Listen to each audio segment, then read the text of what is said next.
Estructuras de datos y hoy vamos a hablar de la clase 10 que corresponde a la primera parte del tema árboles generales. Bueno, los árboles son estructuras de datos jerárquicas. Las motivaciones que tenemos es que permiten representar varios tipos de datos que ustedes pueden haber venido utilizando o han visto. El primero serían las carpetas o las estructuras de directorios o carpetas en el disco de una computadora, un organigrama un organigrama jerárquico en una empresa. Las expresiones aritméticas también admiten ser representadas como árboles. En los archivos HTML que hemos visto en clases previas, las partes del mismo que se llama Document Object Model, permiten ser accedidas como si fueran una estructura de datos jerárquica, un árbol. Y además tenemos las taxonomías en el reino animal, donde por ejemplo los reptiles y las aves son animales y los águilas, las palomas y los cuervos son aves. Entonces acá tenemos una estructura de clases. Bueno, ¿qué es un árbol? Un árbol es un tipo de dato abstracto que almacena los elementos llamados nodos en forma jerárquica. Con la excepción del nodo raíz, cada nodo en un árbol tiene un nodo padre y 0 o más nodos hijos. Y la diferencia que tenemos con los árboles del mundo natural es que los árboles en computación se dibujan boca abajo, ya que el nodo que dibujamos arriba, cada uno de estos círculos o elipses se llama nodo. Este es el nodo raíz, A es el rótulo del nodo raíz, B, C y D son hijos de la raíz. H y F son hijos de B y M, por ejemplo, es hijo de L. L es padre de M. Y hay unos nodos particulares que no tienen hijos, como K, G, F, E, P y Z, que se llaman hojas. ¿Sí? Entonces lo que tenemos es una situación que es al revés de lo que sería un árbol de la naturaleza. Entonces en el nuestro las hojas están abajo y la raíz está arriba.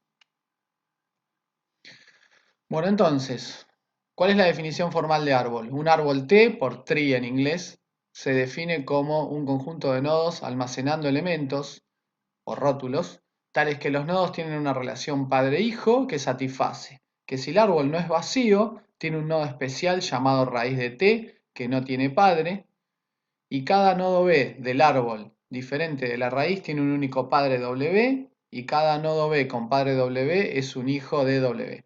Entonces, lo único que hay que hacer es recordar el dibujo este. Si tengo dos nodos, el nodo W y el nodo B, donde A es el rótulo de B y B es el rótulo de W, B es hijo de W y W es padre de B.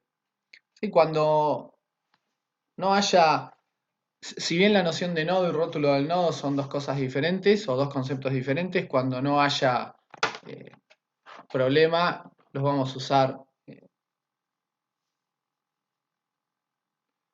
indiscriminadamente. Para referirnos al nodo y al rótulo nos vamos a referir con el mismo nombre.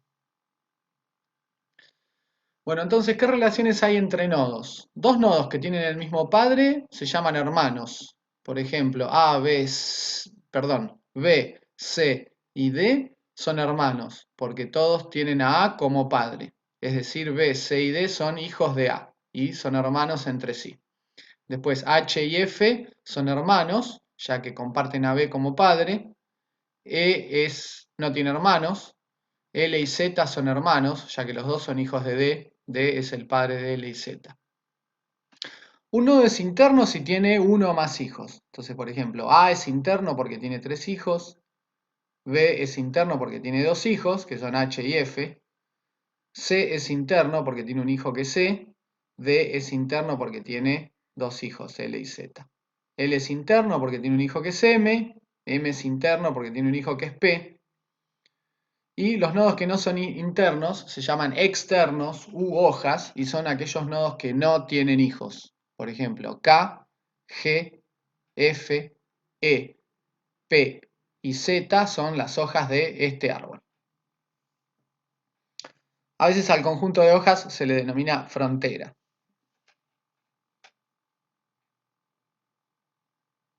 frontera del árbol. Bueno, ¿cuál es la noción de ancestro? Esto conviene verlo como si fuera un árbol genealógico, ¿sí? Donde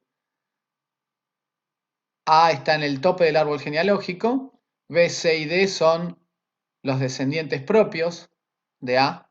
Fíjense que vamos a ver la definición. Un nodo U es ancestro de un nodo B si U es igual a B o U es ancestro del padre de B. La definición es recursiva. Entonces, ¿cuál es el caso base de la definición recursiva? Todo nodo es ancestro de sí mismo. A es ancestro de A. Y después A es ancestro de B, A es ancestro de C y A es ancestro de D. Y A es ancestro de E, ¿por qué? Porque E tiene un padre que es C y A es ancestro de C. ¿Vamos? Y los ancestros, un nodo es ancestro propio de otro, si es ancestro, o sea, U es ancestro propio de B, si U es ancestro de B y U es distinto de B. Entonces, A es ancestro propio de sus hijos, A es ancestro propio de sus nietos, que serían H, F, E, L y Z, y A es ancestro propio de sus bisnietos, que serían K, G y M, por ejemplo. Y P sería un tataranieto. Vamos, y A no es ancestro propio de sí mismo, porque A es ancestro de sí mismo, pero como es igual a él mismo, no es ancestro propio del mismo. Entonces, en resumen, todo nodo es ancestro del mismo y de todos los nodos que tenga más abajo, y es ancestro propio de los nodos que tuviera más abajo. ¿Sí? Pero por ejemplo, D es ancestro propio de L, Z, M y P, pero no es ancestro de E, por ejemplo. Porque E sería un sobrino de D. ¿Estamos?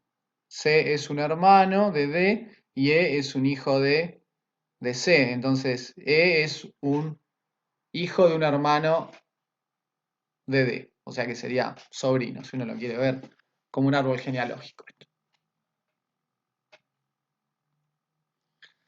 Bueno, la noción de descendiente es el dual de ancestro.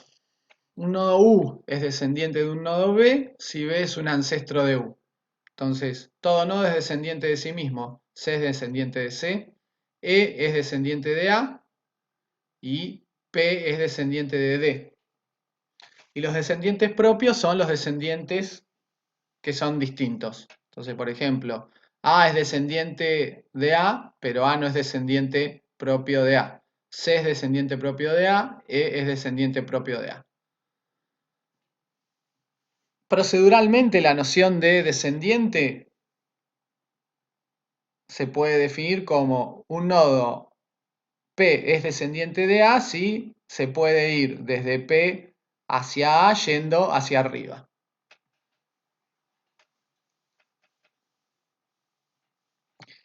Y después, por ejemplo, G es descendiente de B, ¿sí? Puedo ir desde G hasta B caminando hacia arriba. Y después B es ancestro de G si entre los descendientes de B se encuentra G. O sea, esas serían las definiciones procedurales para determinar si un nodo es ancestro o descendiente de otro. ¿Qué es un subárbol? Un subárbol es un subconjunto del árbol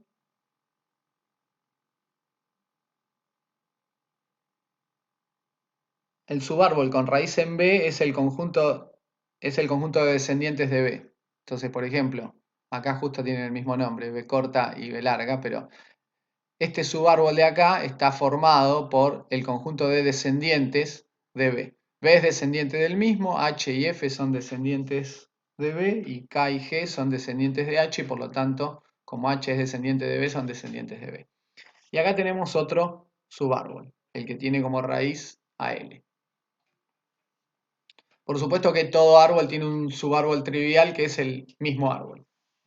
Acá habría otro árbol, que sería otro subárbol, que sería con raíz en D. Este que estoy dibujando acá. Hay otro subárbol con raíz en C. y después el mismo árbol es subárbol del mismo, sería el subárbol trivial. Sería el árbol formado con raíz en A. Bueno, ¿qué es un arco? Que este año le voy a decir arco dirigido. Un arco dirigido es un par V tal que U es el padre de B. Entonces, acá AB es un arco dirigido. ¿Sí? Puedo ir de A hasta B.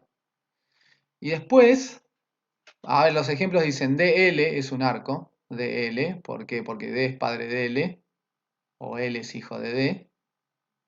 Y DZ es otro arco dirigido. Después, en el libro habla de arco a secas, o le podemos decir arco no dirigido, donde está formado por todo par de nodos V, tal que U es el padre de B o B es el padre de U, cualquiera de las dos. Entonces, por ejemplo, acá tenemos el arco DL y LD, o DZ y ZD. Entonces, arco a secas es un arco sin dirección. Puedo ir hacia arriba o hacia abajo en el arco, en el árbol. Entonces, ¿qué es un camino? Un camino es una secuencia de nodos, tales que cualquier par de nodos consecutivos en la secuencia forman un arco. Entonces, por ejemplo, ABF es un camino, ABF es un camino. Y después FBA sería otro camino. O sea, puedo ir de arriba hacia abajo o de abajo hacia arriba, uniendo los nodos por arcos. Eso forma un camino. Por ejemplo, acá tendría otro camino. ADLMP, o lo que es lo mismo, PMLDA. Y después, para complicarlo, puedo ir de abajo hacia arriba y en algún momento empezar a bajar. Entonces, PMLDACE es otro camino. O ZDABF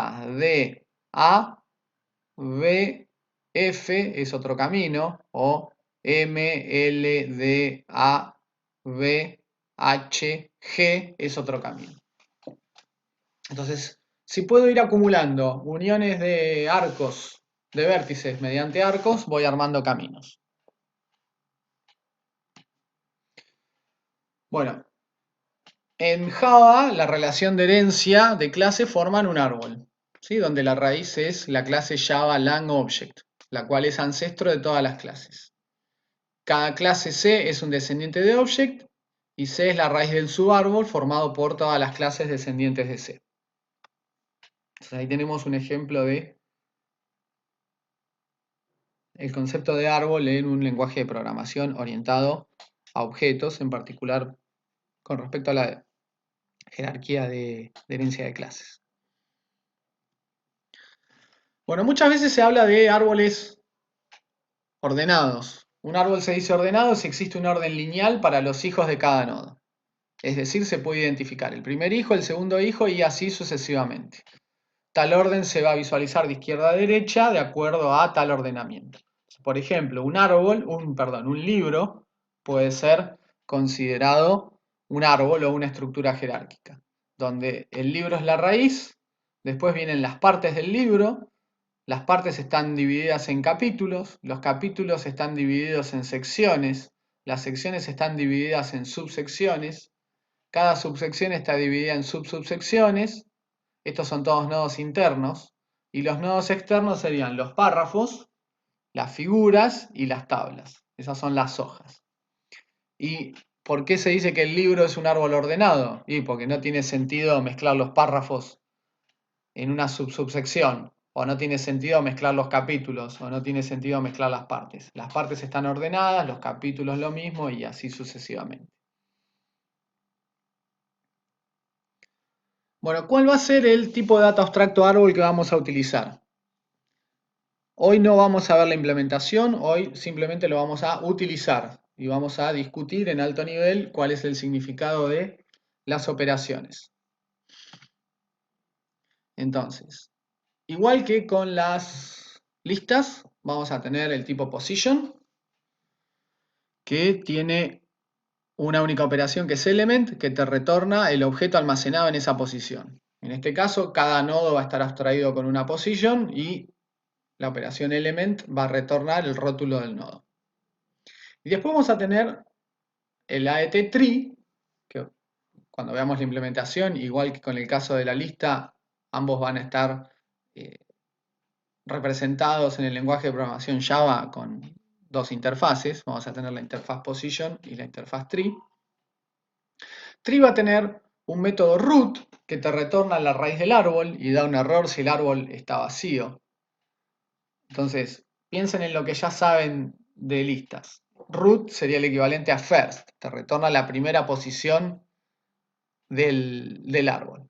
Después, dado un rótulo, dado un nodo B, que sería una posición B, parent te retorna el padre de B y hay un error si B es la raíz. O sea que en el árbol te deja ir hacia arriba. Y children de una posición te retorna una colección iterable conteniendo los hijos del nodo B. Si el árbol está ordenado, children los mantiene en orden, y si B es una hoja, children de B está vacía.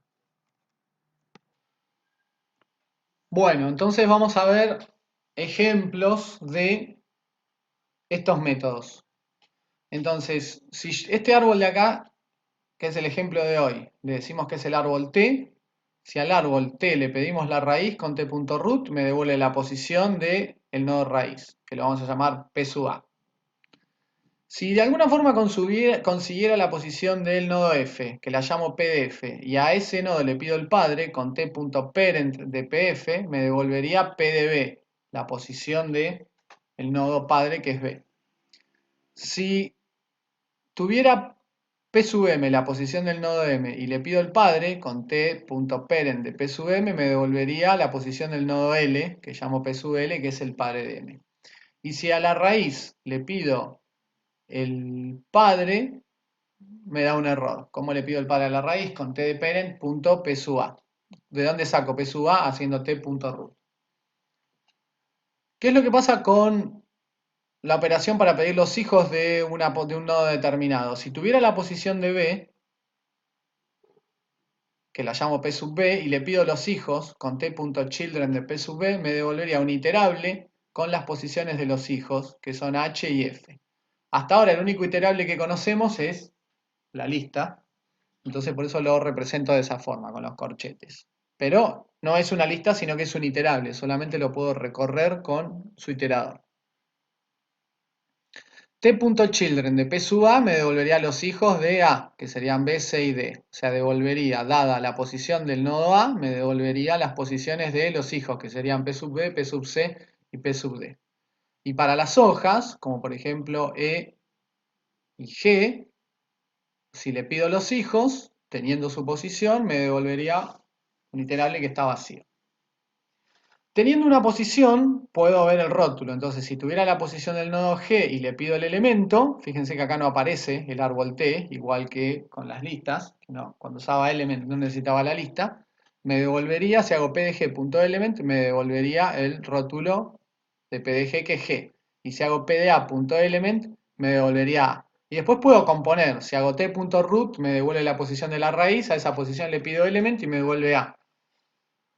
Y esta es un poco más complicada. Si tengo el nodo raíz con t.root y a ese nodo le pido los hijos con t.children de ese nodo, como children me devuelve un iterable, perdón, le pido el iterador con iterator. Como yo sé que ese iterador tiene elementos porque la raíz tiene 3 hijos, le pido next, me devuelve la posición de B, le pido element y me devuelve B.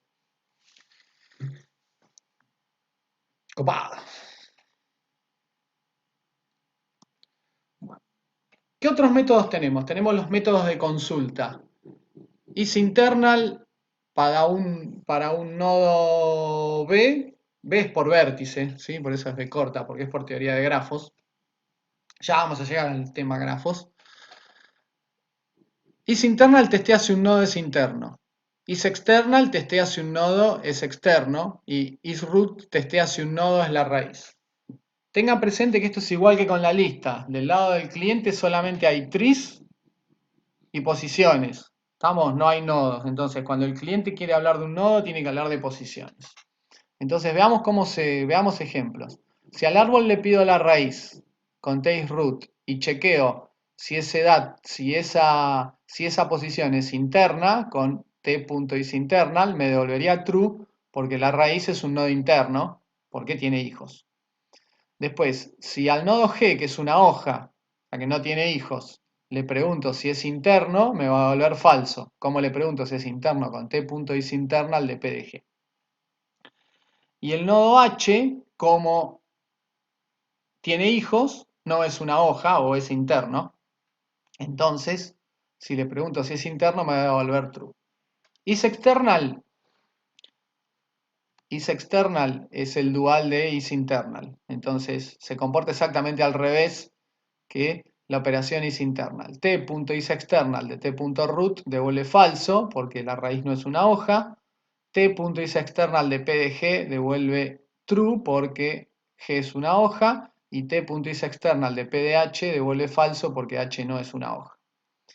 Y después, bueno, si agarro al nodo G y le pregunto al árbol si esa es la raíz, me va a devolver falso, porque P de G no es la raíz. Eso se lo pregunto de esta forma. Si t.isRoot de P de G, eso devuelve falso. Y si al árbol le pido la raíz con t.root y después a isRoot le pregunto si esa posición es la raíz, a la fuerza debería devolver true.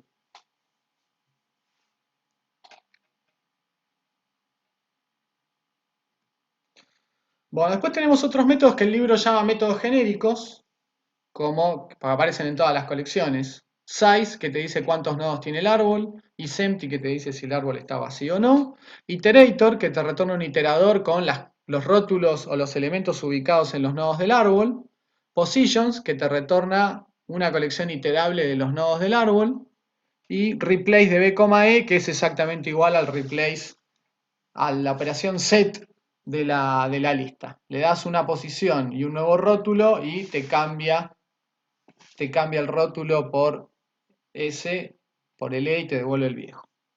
Entonces veamos unos ejemplos. T.size te devuelve 13, porque acá debería haber 13 nodos. Si conté bien, 1, 2, 3, 4, 5, 6, 7, 8, 9, 10, 11, 12, 13.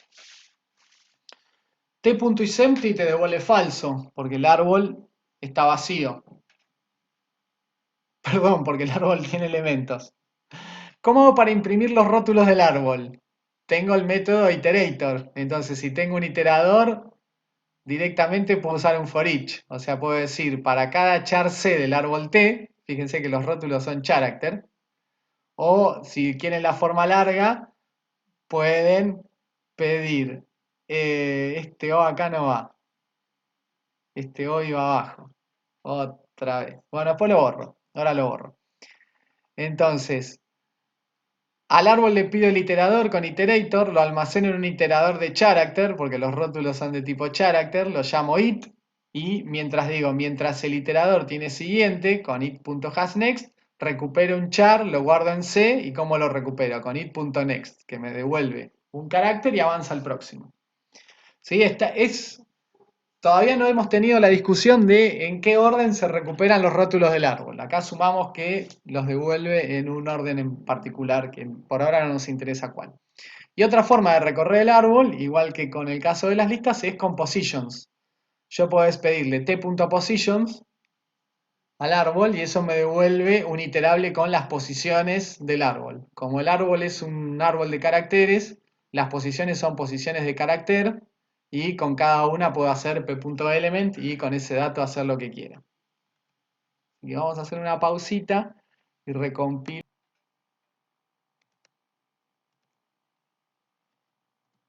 Bueno, ahí está. El O va acá y acá. Entonces tengo tres formas de imprimir los rótulos del árbol. Con el for each, pidiendo el iterador o pidiendo el iterador de posiciones. Bueno, después tenemos los métodos de modificación. Para el libro no propone métodos de modificación, solamente propone métodos de recorrido y de acceso, los que mostramos en las diapositivas anteriores, y los métodos genéricos que le dice él para ver si está vacío, etc. Entonces, hace unos años decidimos porque es entre todos yo cuando era asistente, el profesor cuando yo era asistente, el profesor que vino después, con el asistente que vino después, que después fue asistente mío, que después se fue, después que vino otro, y bueno, ahora tenemos a Federico y esto se ha ido puliendo con los años. Entonces hemos agregado estos métodos que permiten modificar el árbol. O sea que si buscan estos métodos no los van a encontrar en el libro. Y son los siguientes, que los vamos a leer acá y después vamos a explicar uno por uno con un gráfico para cada uno. Create root permite crear el nodo raíz cuando el árbol está vacío, y si el árbol no está vacío produce un error, porque ya tiene raíz. Después, dada una posición P, permite agregarle un primer hijo con rótulo E. Dada una posición P, permite agregarle un último hijo con rótulo E, la tercera operación, o sea, son add first child y add last child. Y add before le das, estas son las complicadas, add before y add after. Le das, ¿quién es el nodo padre? ¿Quién es el hermano derecho? Que le pusimos RB por right brother, que es un pésimo inglés, pero no importa. Y le pasás el rótulo. Y acá add after le das quién va a ser el padre del nuevo nodo y quién sería el left brother, el hermano izquierdo, y el rótulo del árbol, el rótulo del nodo nuevo. Ahora lo vamos a ver. Entonces, create root es muy sencillo. Si vos tenés un árbol que está vacío y haces create root de E, te crea un nodo raíz, que sería el único nodo del árbol, con rótulo E. O sea que después de hacer esto, acá t.isempty daría verdadero y acá t.isempty daría falso. Entonces es fácil. Si a un nodo que ya tiene un árbol le ejecutás create root, se produce una excepción. ¿Cómo es add first child? Supongamos que tenés un nodo P que ya tiene hijos, no importa quiénes son, y vos haces t.addFirstChild de P, E. Add first child quiere decir agregar primer hijo. Entonces lo que hace es, adelante de los nodos que ya tenías, te agrega un nuevo nodo que sea hijo de P con rótulo E.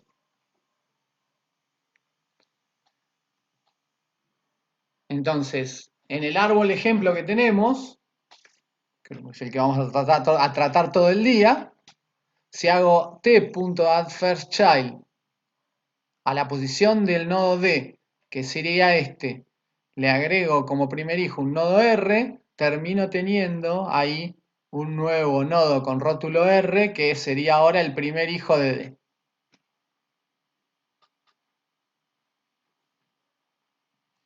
Add last child es similar, salvo que el nuevo nodo que inserta en el árbol es el último hijo del nodo P. Entonces tengo un nodo P en el árbol T que tiene algunos hijos, no me importa cuáles son, ni cuántos, ni dónde están.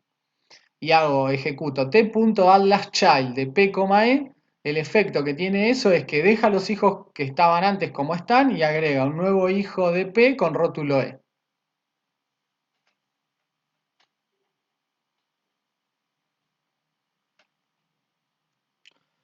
¿Qué ocurriría en el árbol de ejemplo si hago t.addLastChild de pb, n? Entonces B es este nodo, tiene dos hijos h y f y agrego un nuevo nodo con rótulo n, entonces acá debería haber un nuevo nodo con rótulo n, que es lo que agregué acá en este dibujo. B tiene un tercer hijo con rótulo n.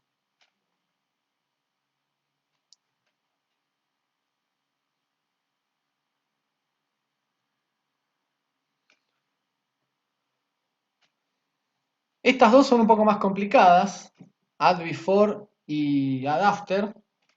Add before considera que vos tenés dos argumentos, P que es una posición válida del árbol y RB que es una posición válida del árbol. Y le decís, quiero agregar un nuevo nodo con rótulo E que esté adelante de RB y sea hijo de P. Entonces acá ya tenías nodos que no sabes cuáles son y vas a tener RB acá, P sigue estando en el mismo lugar y creaste un nodo con rótulo E adelante de RB. O sea, RB pasaría a ser el hermano derecho del nodo nuevo que vos insertaste.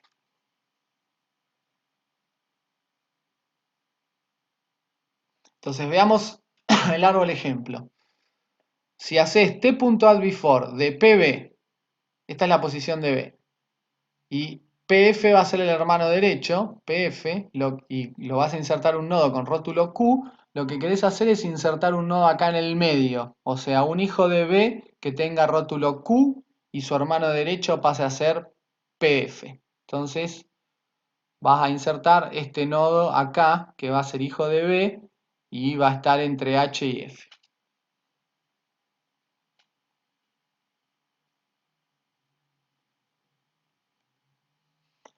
¿Qué pasa con add_after? Es similar pero inserta a la derecha. Entonces tenés P sería el padre del nodo nuevo. LB va a ser el hermano izquierdo. Entonces LB está acá y ya hay otros nodos en el árbol. Acá y acá a la izquierda también podría haber nodos. Entonces si haces t.addAfter de P, LB, E, lo que hace es inserta un nodo nuevo con rótulo E. Ese nodo nuevo es hijo de P y su hermano izquierdo va a ser LB.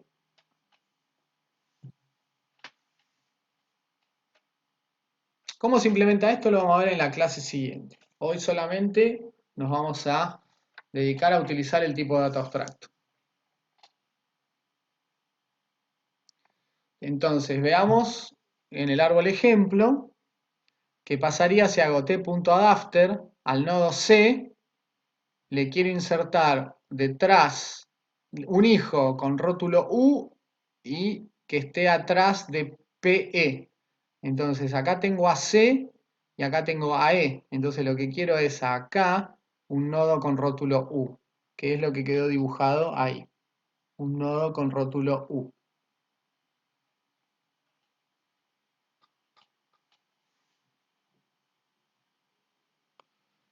Bueno, y después tengo las operaciones de eliminación. Remove external node elimina una hoja P y remove internal node elimina a un nodo interno P, donde la forma de eliminación es puramente convencional, o sea, es una convención de la cátedra. Los hijos del nodo eliminado lo reemplazan en el mismo orden en el que aparecen y la raíz se puede eliminar si tiene un único hijo. Y después tengo una operación remove node que generaliza las dos anteriores, que le pasás una posición y elimina el nodo P, donde la implementación de esto es un if. Si el nodo es externo, llama a remove external node y si el nodo es interno, llama a remove internal node. A ver si hay dibujo. Sí. Entonces, remove external node, recordamos lo que hacía, le pasás una posición P que tiene que ser una hoja, si no hay error, y la elimina. Entonces, por ejemplo, en el árbol de ejemplo, si le digo remove external node de PE, que sería la posición del nodo E, el efecto que tiene es que elimina este nodo. Entonces acá el nodo, en el resultado, el nodo se fue. Esa es fácil de entender. Y después remove internal node, en el árbol del ejemplo, le pasás PD, la posición del nodo D, y lo que haría es eliminar el nodo D y subir a L y Z como hijos de A, que es lo que pasó acá. ¿Sí? Entonces, ¿cómo se interpreta eso? Los hijos del nodo eliminado los reemplazan en el mismo orden en el que aparecen. La raíz se puede eliminar solo si tiene un único hijo. Estamos acá, la discusión es que esto es una convención que inventamos nosotros para tener una implementación uniforme entre todos los alumnos del tipo de dato abstracto. Después, dependiendo del dominio del problema o de la aplicación que esté construyendo, la eliminación en el árbol va a ser de una forma u otra. Entonces, ¿qué es lo que pasa, por ejemplo, en un árbol de carpetas? Si yo quiero eliminar D en la consola, no me va a dejar porque D es un directorio no vacío, porque tiene subdirectorios. Y si lo hago desde el explorador de archivo, eliminar a D involucra eliminar a la carpeta D con todas las subcarpetas y los archivos que tuvieran adentro. Entonces, dependiendo del problema, es como es la eliminación. Si, por ejemplo, esto fuera una empresa y yo quiero hacer desaparecer a la sección D de la empresa, bueno, tengo que hacer desaparecer a todas las subsecciones de la empresa D. O si tengo que echar al jefe de D, no voy a echar a todos los empleados, sino que lo voy a cambiar por otro. O sea que dependiendo de cómo es el problema, es cómo es la eliminación en un árbol. Entonces, de vuelta, este tipo de eliminación es convencional para que todo el mundo a la hora de hacer el proyecto pueda, o rendir un parcial, pueda eliminar un nodo de una forma uniforme.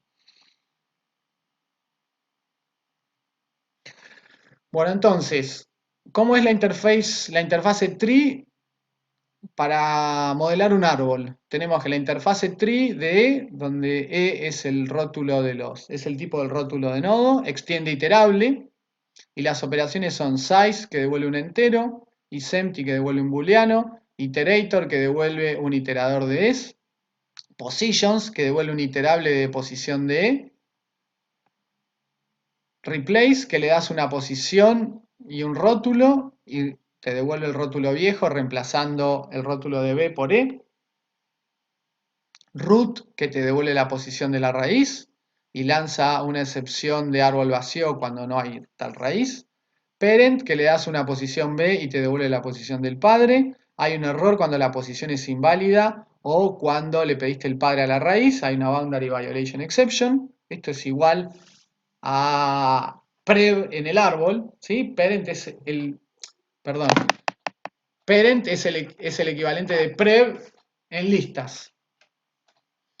Y children es el equivalente de next en listas. Ahora el problema es que no hay un único siguiente, sino que hay varios. Entonces le das una posición y puede haber 0 o varios siguientes. Si hay ceros, el iterable de posición está vacío. Y si hay uno o más hijos, el iterable de posición tiene elementos. Dada una posición B, isInternal te devuelve un booleano si ves un nodo interno. Dada una posición B, isExternal te devuelve un booleano si ves un nodo externo. Si B es una posición inválida, hay un error. IsRoot le das una posición B y te devuelve un booleano indicando si es la raíz o no del árbol. Hay un error cuando la posición es inválida. Acá las consideraciones van a ser similares a cuando trabajábamos con listas. Tengo que ver si es un nodo previamente eliminado, si no es nulo, si cuando casteo tengo un problema similar a como teníamos con listas. Bueno, después tenemos createRoot, que le das un rótulo y te crea una raíz en el árbol, donde se produce una excepción si el árbol ya tenía raíz. Y después tenemos addFirstChild, que le das una posición y un rótulo y te agrega un nodo en el lugar como ya discutimos y te devuelve la posición del nodo agregado. Hay un error si la posición es inválida. AddLastChild lo mismo. AddBefore, fíjense, recibe una posición P, una posición RB y un rótulo E. Y crea el nodo en el lugar que corresponde y te devuelve la posición del nodo creado. Lo mismo AddAfter. Y Remove External Node, le das una posición P y lo elimina. Lo mismo Remove Internal Node. Le das una posición P y elimina el nodo que tiene esa posición. Y Remove Node, lo mismo.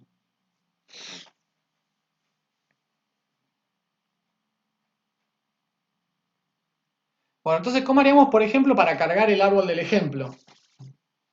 ¿Sí? El árbol tenía raíz A, tiene 3 hijos, B, C, D, y B tiene 2 hijos, H y F, por ejemplo. Y H tiene 2 hijos, K y G. Entonces, el árbol es un árbol de caracteres. Entonces, tengo que declarar una variable árbol de tipo tree de character. Y la voy a instanciar con una clase árbol, que todavía no tengo ni idea de cómo se programa. Vamos a asumir que la tenemos, que es un árbol de character.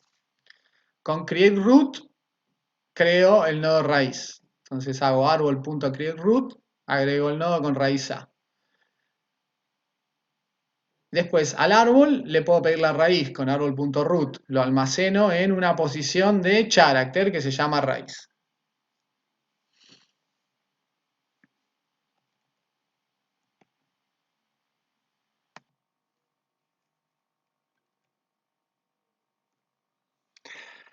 Bueno, entonces, ¿cómo hago para agregarle los hijos a la raíz? Tengo la raíz almacenada en una posición de character que se llama raíz. Entonces, le digo al árbol, agregale un último hijo a la raíz que se llame B. Agregale a la raíz un último hijo que se llame C y agregale a la raíz un último hijo que se llame D. Entonces, las tres operaciones me devuelven las posiciones de los nodos agregados, que son de tipo posición de carácter. PB, PC y PD la llamo. Entonces, por ejemplo, cómo hago para agregarle hijos a B? A la posición de B, le digo agregarle un último hijo que se llame H. Y me lo guardo en P de H, que es una posición de character. Y después le digo a P de B, agregarle un último hijo que se llame F. ¿Estamos? Y uso la función como procedimiento, porque no me guardo la posición de F. Ya que es una hoja, no le voy a agregar nada. Y después acá, a P de H, le agrego dos hijos, K y G. Entonces primero le agrego G y después K. O sea, apilo los hijos con add first child. Entonces agrego un primer hijo que se llame G y después adelante de ese le agrego otro hijo, otro primer hijo que se llame K. Y después acá le agregué un hijo de C, que es a la posición C que tenía acá arriba, le agregué un último hijo que se llama C. Bueno, y acá falta terminarlo. Bueno, vamos a ver una implementación donde cada una de estas operaciones se realizan en tiempo constante en la cantidad de nodos del árbol. Por lo menos esta que les mostré acá.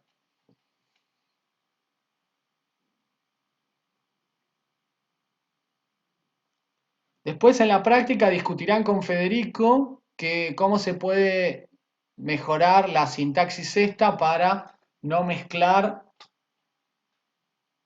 posiciones de listas con posiciones de árboles. Por ahora nosotros acá las manejamos en forma indistinta. Pero vamos a ver que ahí Federico les va a mostrar una forma en la cual puedo evitar mezclar las posiciones.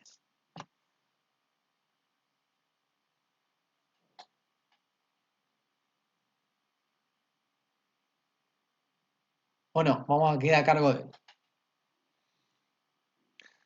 Bueno, veamos algunas definiciones más. La profundidad.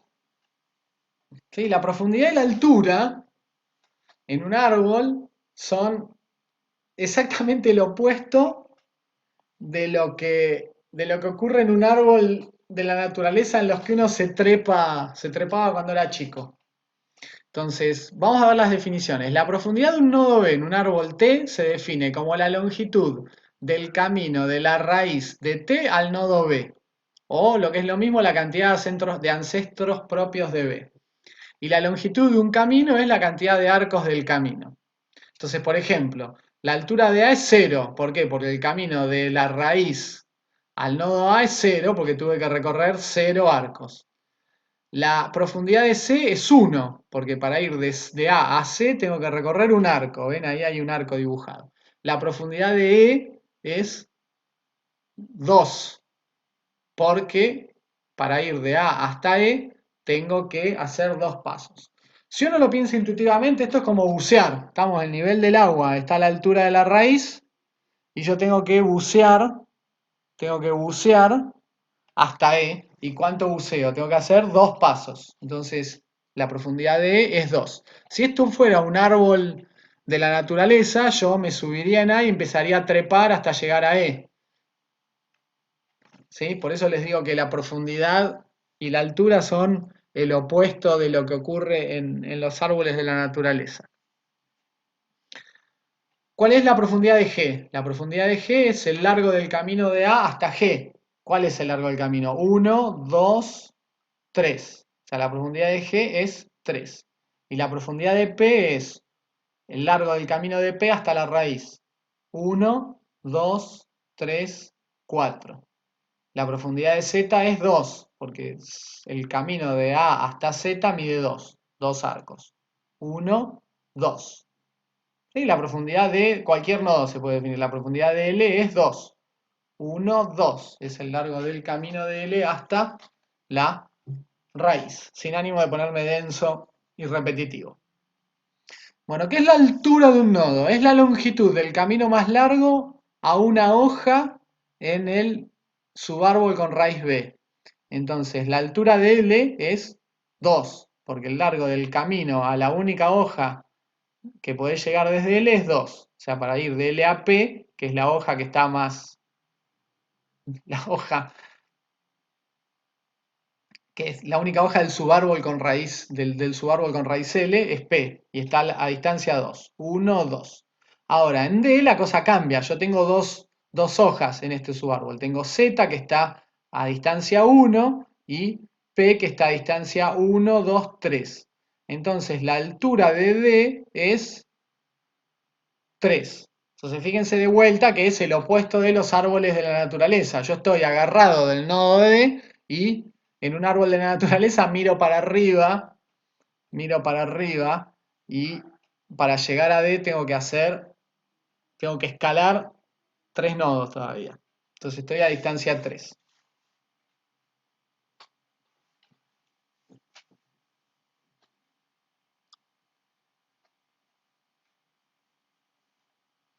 La altura de B es 2. ¿Por qué? Porque en el subárbol que tiene como raíz B hay 3 hojas, que serían F, G y K, y si bien F está a distancia 1, K y G están a distancia 2. Entonces la altura de B es 2 porque es el máximo de las distancias hacia las hojas. Tengo 2 y 2, el máximo entre 2 y 2 es 2. La altura del árbol es la altura del nodo raíz. Entonces, ¿cuál es la hoja que está más lejos? La hoja que está más lejos es P, que está a distancia 1, 2, 3, 4. O sea que la profundidad de P es la altura del árbol. Entonces ahí tenemos una regla que es que la altura del árbol es la máxima de las profundidades. ¿Sí? La profundidad de P es la altura del árbol, o lo que es lo mismo la altura del nodo A.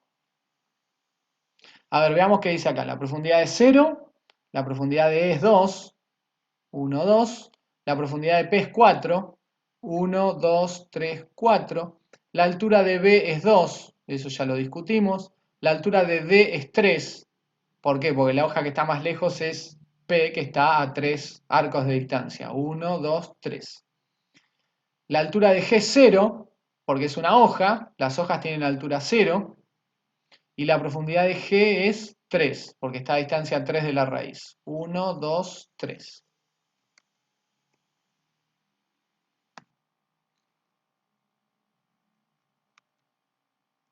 Bueno, veamos cómo podemos empezar a programar. Supongamos que querés calcular la profundidad de un nodo B en un árbol T. Entonces, repasemos cuál era la definición de profundidad que la vimos recién. La profundidad de un nodo B en un árbol T se define como la longitud del camino de la raíz de T al nodo B. Es decir, que es igual a la cantidad de ancestros propios del nodo B. Entonces, sintéticamente, la profundidad de B en T es la longitud del camino de B a T.root. Entonces acá tenemos el dibujo. Tengo B y tengo T.root. Y lo que tengo que hacer es calcular el largo de este camino. Acá, siguiendo el libro, lo hicimos recursivamente. Se puede hacer iterativamente, queda como deber. Entonces, lo hicimos recursivamente y hacemos un planteo recursivo. Entonces, el algoritmo es profundidad y tiene dos argumentos, T y B, y tiene un caso base. ¿Cuál es el caso base? Cuando B es la raíz del árbol. Entonces, si B es la raíz del árbol T, la profundidad de la raíz es 0. Y el caso recursivo es cuando B no es la raíz del árbol. Cuando B no es la raíz del árbol, tenemos este caso. La profundidad de B es 1 más que la profundidad de su padre. ¿Estamos? Y en algún momento llegó a que el padre es la raíz y el algoritmo termina. Entonces eso está escrito acá. La profundidad de T, B es 1 más la profundidad del padre de B, que es T.parent de B en el árbol T. Ahora, ¿cómo hago para escribir este planteo en Java?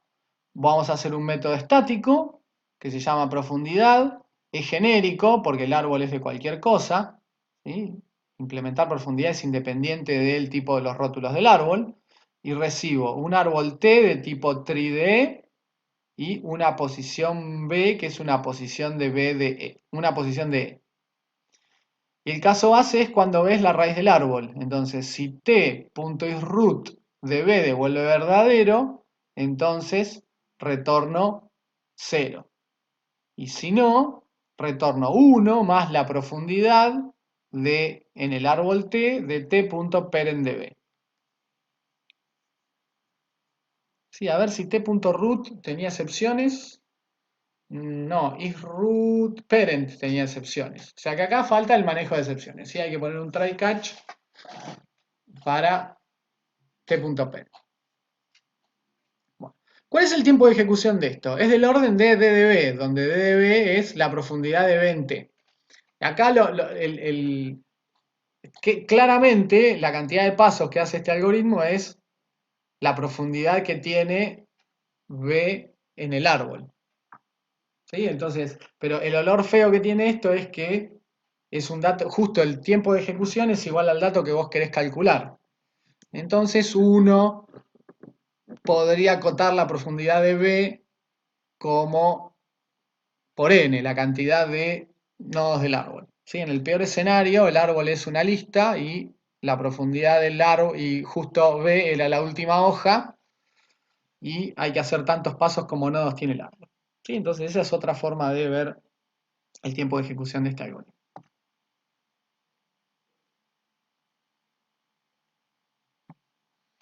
¿Cómo se hace para calcular la altura? Vamos a proponer dos soluciones. Entonces, si recordamos este árbol, el árbol del ejemplo, la altura del árbol iba a coincidir con el máximo de las profundidades de las hojas. Entonces, si consideramos todas las hojas que son K, G, F, E, P y Z, cada hoja tiene una profundidad y nos podemos quedar con el máximo de todas las profundidades. Entonces la profundidad de K es el largo del camino de K a la raíz, que es 1, 2, 3. La profundidad de G es 1, 2, 3. La profundidad de F es 1, 2. La de E es 1, 2. La de P es 1, 2, 3, 4. Y la de Z es 1, 2. Entonces 4 es el máximo de las profundidades. Entonces, ¿cómo hago para modelar esa estrategia en Java? Entonces, vamos a decir que la altura de un nodo B en un árbol T es la longitud del camino más largo a una hoja en el subárbol con raíz B. La altura de un árbol T no vacío es la máxima profundidad de las hojas de T. Y el algoritmo está basado en esa estrategia. Entonces, la altura de un árbol T la hago como un proceso de máximo de las profundidades. Entonces, la altura inicialmente es 0. Para cada vértice B en el árbol T hago, si B es una hoja en T, entonces calculo el máximo entre H y la profundidad de B en T, donde profundidad es el algoritmo que calculamos, que implementamos en la diapositiva anterior, y me quedo con el máximo entre H y esa profundidad y lo almaceno en H de vuelta. Y al final retorno H. Entonces, ¿cómo hago para escribir esto en Java?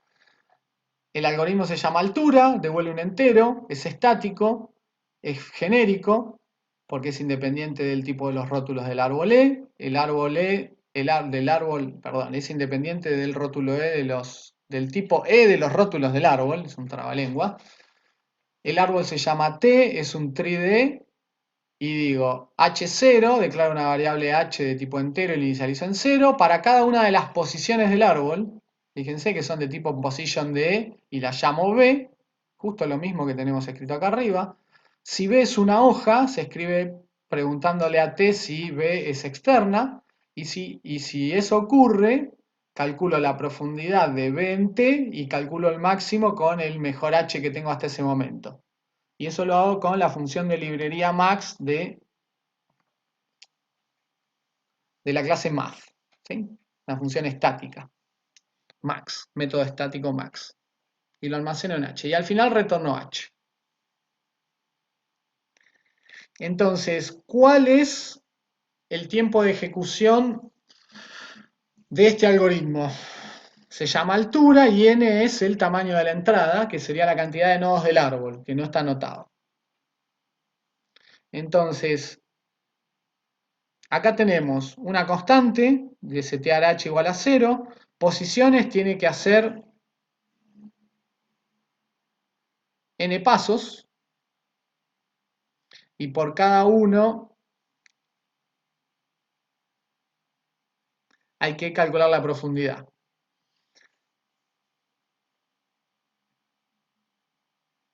Este lo vamos a arreglar. Lo quiero poner más preciso.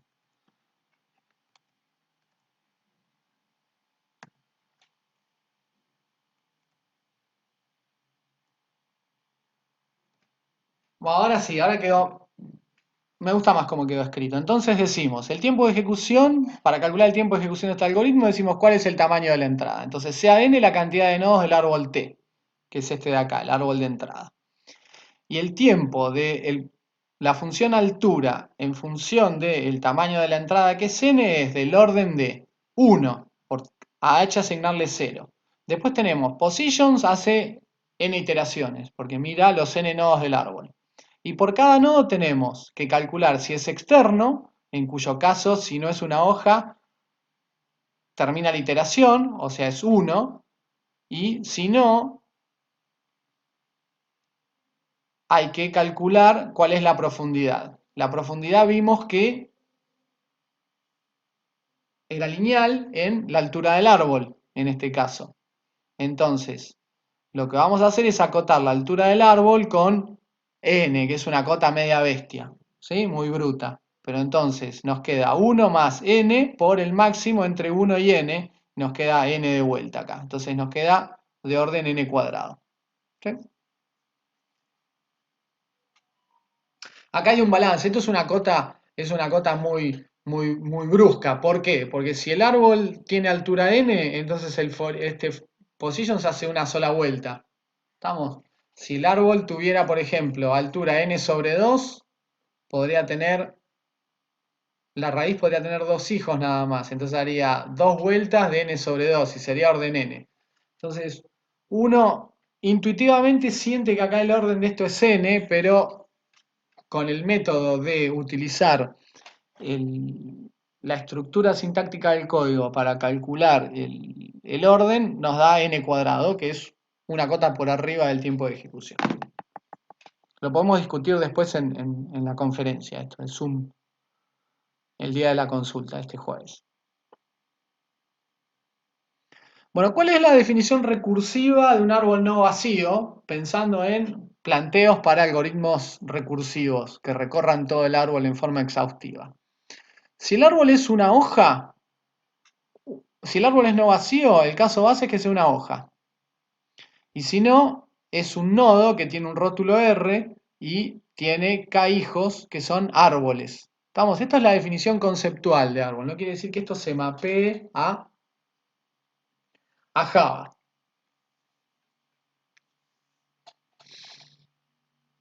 Matemáticamente el árbol se puede definir recursivamente como una hoja o un nodo con K hijos que son a su vez árboles. Entonces, en función de esa definición recursiva, podemos plantear una segunda solución para la altura, que va a ser más eficiente, donde la definición de altura de un nodo B en un árbol T sigue siendo la misma, la longitud del camino más largo a una hoja en el subárbol con raíz B. Y entonces la definición recursiva de la altura de B en T sería, si estamos en presencia de una hoja, la altura es 0. Y si estamos en presencia de un nodo interno que tiene K hijos, la altura es 1 más el máximo de las alturas de los hijos.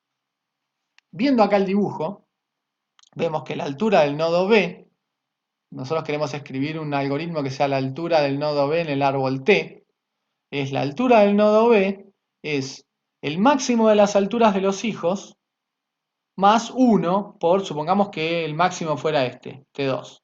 Lo que hay que hacer es calcular la altura de este nodo, del nodo W2, y sumarle 1 por B. Entonces, el pseudocódigo de la solución sería la altura de B en T, sería si ves una hoja en T, entonces la altura es 0. Y si no, lo que tengo que hacer es calcular el máximo de las alturas de los hijos y sumarle 1. Entonces digo, H0 para cada hijo W de B en T, fíjense que lo llamamos W1, W2, WK, o sea, W va a ir tomando los valores de los hijos. Llamo a calcular la altura de cada uno de los hijos y hago un proceso de máximo con ellos y voy almacenando el máximo en H. Y al final devuelvo 1 más H. Entonces vamos a demostrar que si n es t.size, o sea, la cantidad de nodos del árbol, el algoritmo este de calcular la altura tiene orden n. Vamos a ver primero cómo escribirlo en Java. Entonces, lo que hice acá fue copiar el pseudocódigo de la diapositiva anterior y voy a escribir el algoritmo en Java. Entonces, voy a calcular la altura de un árbol, de un nodo B, que es una posición de E, en un árbol T, que es un tree de E, y voy a devolver un entero. El método es estático y es genérico. Entonces, si B es una hoja, es lo que dice acá, eso lo chequeo con t.isExternal de B, hay que, altura vale 0, o sea, retorno 0, y si no, digo h0, declaro una variable entera que se llama h, la inicializo con 0, y pido los hijos w de b en t. ¿Cómo se hace eso? Para cada w de t.children de b, los w son posiciones de E, calculo el máximo entre h y la altura de w en t y almaceno el resultado en h. Al final, cuando termina este for each, devuelvo 1 más h, que es justo lo que quería calcular. Bueno, ¿cómo hago para calcular el tiempo de ejecución de esto y probar que esto tiene orden n? Hay una forma de hacerlo con recurrencias, pero vamos a tomar un enfoque más intuitivo que tiene un cierto dejo de formalidad de todas formas. Entonces, acá tenemos el algoritmo en pseudocódigo. Acuérdense que para calcular el tiempo de ejecución no era necesaria la implementación. Entonces, la entrada del algoritmo es un árbol T. El tamaño de la entrada es n, la cantidad de nodos del árbol T. ¿Qué es la intuición que vamos a utilizar? La intuición que vamos a utilizar es que el algoritmo pasa una vez por cada nodo. Y en cada nodo ejecuta, en el peor escenario, un for each que mira los hijos de ese nodo. Entonces vamos a ver qué dice acá. Vemos que el algoritmo pasa una vez por cada nodo i y en el nodo iésimo toma un tiempo constante C2, que es de sacar las cuentas, ver si es una hoja o no, y inicializar h con 0 y devolver h más 1, y luego ejecuta un bucle que realiza h sub i iteraciones, donde h sub i es la cantidad de hijos del nodo i. Entonces, ¿cómo me queda eso escrito formalmente? Tdn es igual a C1, que es el tiempo de invocar al algoritmo, más la sumatoria de igual a 1 a n, porque el algoritmo pasa una vez por cada nodo. En cada nodo toma un tiempo constante, más el recorrido por sus hijos. Y cada nodo tiene h sub i hijos. Entonces, ¿qué es lo que pasa acá? Lo que puedo hacer es, C1 queda como C1, distribuyo esta sumatoria en el más, me queda la sumatoria de i igual a 1 a n de los C2, me queda C2 por n, y acá a esto a ver si le voy a agregar un paso más, porque si no, no lo van a entender. Y no quiero editar el video.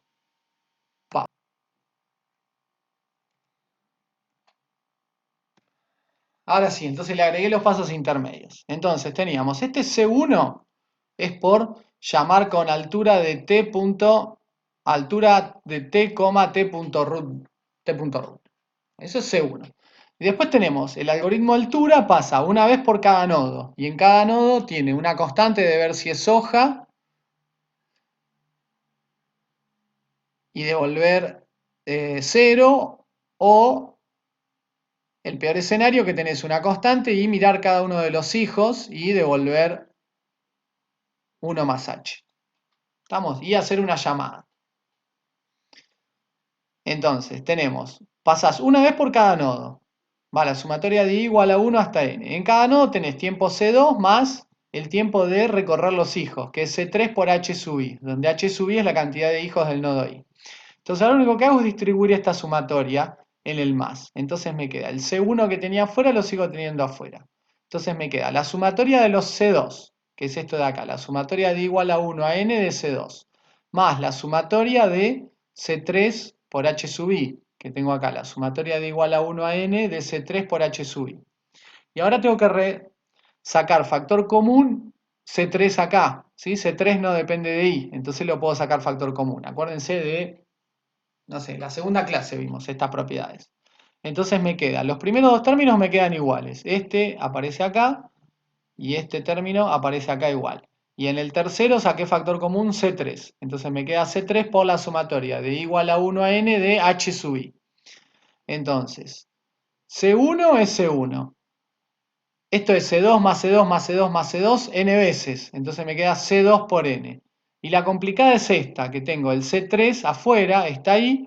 Y esto de acá, la sumatoria de igual a 1 a n de h sub i es n menos 1.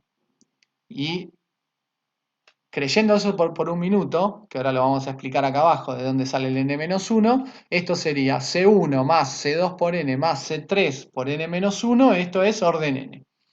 Bueno, ¿de dónde sale que esta suma, la sumatoria de igual a 1 a n de los h sub i, es n menos 1? Entonces esto está escrito acá abajo. Notar que la sumatoria de igual a 1 a n de h sub i es n menos 1 porque corresponde a la cantidad de arcos del árbol.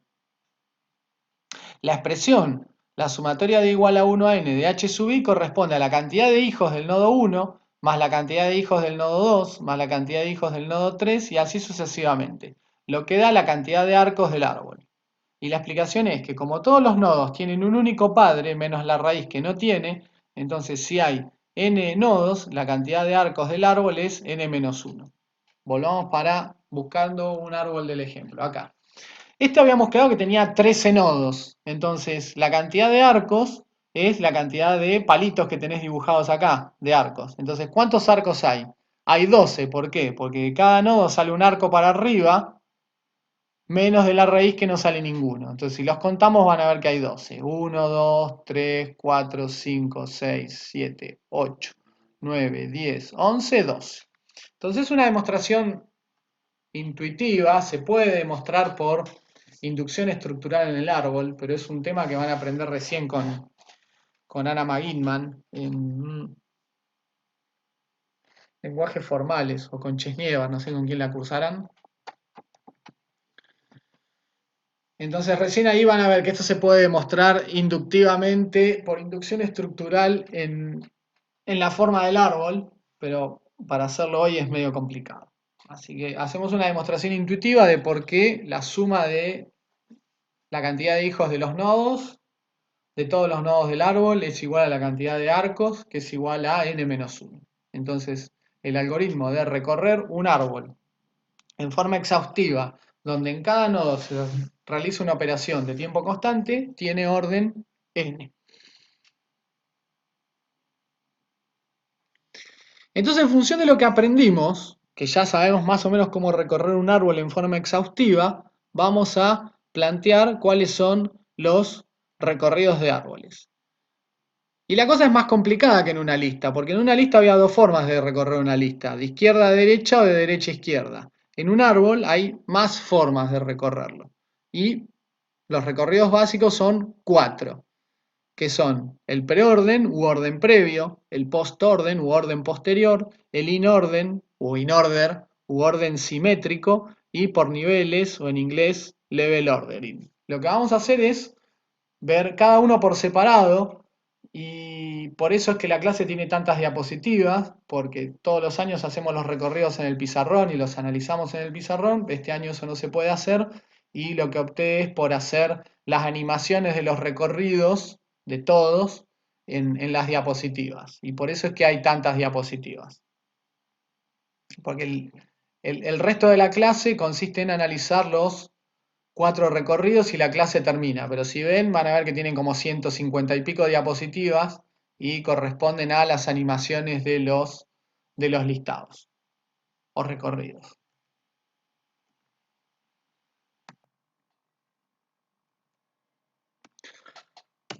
Bueno, entonces vamos a ver el preorden.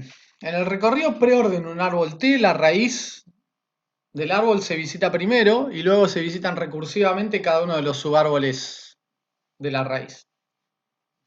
Y si el árbol es ordenado, es decir, los hijos de los hijos de los nodos tienen orden,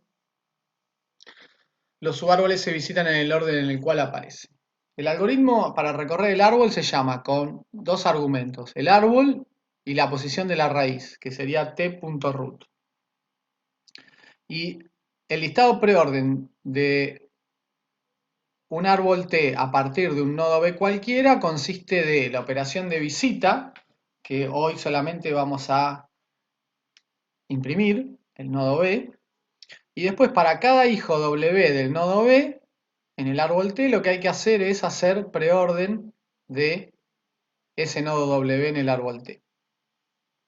Si uno mira el planteo recursivo de la operación preorden, preorden de una hoja devolvería el rótulo de esa hoja, y preorden de un nodo con un rótulo n y k hijos, T1, T2, Tk, que serían árboles, viéndolo conceptualmente, sería la lista que sale de tener el rótulo del nodo más el listado de los k hijos. Y entonces uno se pregunta por qué acá no hay un if. Bueno, no hay un if porque cuando el nodo B es una hoja, se visita, o sea, se forma la lista unitaria con el rótulo, y este for each, o este for, o este para que recorre los hijos, no hace ninguna iteración. Entonces los dos casos quedan subsumidos en uno. Entonces la acción de visitar va a depender del problema. Nosotros en el anterior, acá, la visita era inicializar h con 0 y después en cada vuelta obtener el máximo. Bueno, entonces, el recorrido en preorden devuelve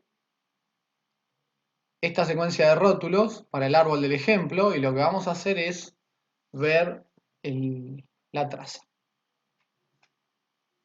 Entonces, ahí tenemos el resultado esperado y la salida que va a producir el programa. Entonces, preorden shell llama con el árbol y lo mostramos en forma resumida. En el primer paso llamaría con el nodo raíz, que es el único que mostramos, y preorden lo denotamos como pre. Entonces, preorden shell llama preorden con A, que es el rótulo de la raíz. Después, preorden de A llama a preorden de B. Lo que tiene que hacer es la visita, que es imprimir el rótulo de A y llamar con cada uno de los hijos, que son B, C y D. Pero preorden va llamando en profundidad. Entonces llama A, llama B, llama H y llama K. Es lo que vamos a ver ahora. Entonces, preorden de B lo que hace es imprime B, acá van viendo cómo va cambiando la salida, y llama preorden con H, con el primer hijo.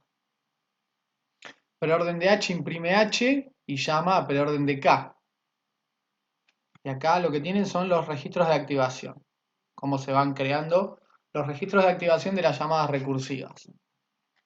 Entonces, cuando llega preorden de K lo que hace es imprime K, y como no tiene hijos, porque K es una hoja, termina y sale. Entonces cuando sale se destruye el registro de activación de K, que es lo que pasa en la siguiente diapositiva. Entonces el control vuelve a H. Entonces busca el siguiente hijo, que es G, y llama a preorden de G. Entonces al llamar se crea un registro de activación para G y el control está en G. Entonces como G es una hoja, lo que va a hacer es visitar G, que consiste en imprimir el rótulo de G. Ahí sale, ahí imprime, pero como es una hoja termina y sale. Entonces se destruye el registro de activación de G y vuelve el control a H.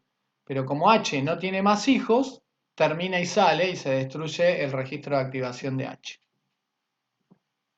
Y el control nuevamente está en B. Entonces B vuelve al for each y pide el siguiente hijo, que es F. Entonces llama preorden de F y se crea un registro de activación para F. Entonces el control en F, ¿qué hace? Visita, que consiste en imprimir F. Ahí imprime F. Y como no tiene hijos, termina y sale. Entonces se destruye el registro de activación de F. El control vuelve a B y pide el siguiente hijo de B, pero como B no tiene más hijos, termina y sale. Se destruye el registro de activación de B. Ahora el control vuelve a A. Entonces busca el siguiente hijo, que es C. Entonces llama preorden de C. Se crea un registro de activación para C. En C lo que hace es visita, que consiste en imprimir C, y busca el primer hijo, que es E. Entonces llama preorden de E. Preorden de E lo que hace es visita, que es imprimir E, y como no tiene hijos, termina y sale. Entonces se destruye el registro de activación de E y vuelve a C. Como C ya exploró todos sus hijos, termina y sale. Se destruye el registro de activación de C. Y el control vuelve a preorden de A. Busca el siguiente hijo, que es D, y llama con preorden de D. Entonces le pasa el control a D. Entonces, preorden de D, ¿qué hace? Visita, que es imprimir D, y llamar al primer hijo, que es L. Entonces llama preorden de L. En L lo que hace es hace la visita, que es imprimir L, y busca el primer hijo, que es M. Entonces llama preorden de M. Se crea un registro de activación para preorden de M y se le pasa el control. Entonces, preorden de M, ¿qué hace? La visita, imprime M y busca a su primer hijo, que es P. Entonces llama preorden de P. Se crea un registro de activación para preorden de P. En P, ¿qué hace? Hace la visita, que es imprimir P. Imprime P. Y como es una hoja, termina y sale. Entonces se destruye el registro de activación de P y vuelve a preorden de M. Como M no tiene más hijos, termina y sale, se destruye el registro de activación de M, vuelve el control a L. Como L no tiene más hijos, termina y sale, se destruye el registro de activación de L. Vuelve el control a D. D tiene un hijo más que Z, entonces llama a preorden de Z. En preorden de Z, ¿qué hay que hacer? La visita. La visita es imprimir el rótulo. Imprimimos Z. Como Z no tiene hijos porque es una hoja, termina y sale, se destruye el registro de activación de Z. Vuelve el control a D. D pide el siguiente hijo, no hay más. Entonces termina y sale. Y el control vuelve a. A pide el siguiente hijo, no tiene más hijos, termina y sale. Y el control vuelve a preorden shell. Termina y sale. Entonces, si vemos lo que quedó impreso, es lo mismo que dijimos que iba a pasar. Entonces, el recorrido preorden se llama recorrido en profundidad, porque primero se exploran, se imprime el rótulo del nodo que estamos visitando y después se exploran en orden, en profundidad, cada uno de sus hijos en el orden en el que aparece.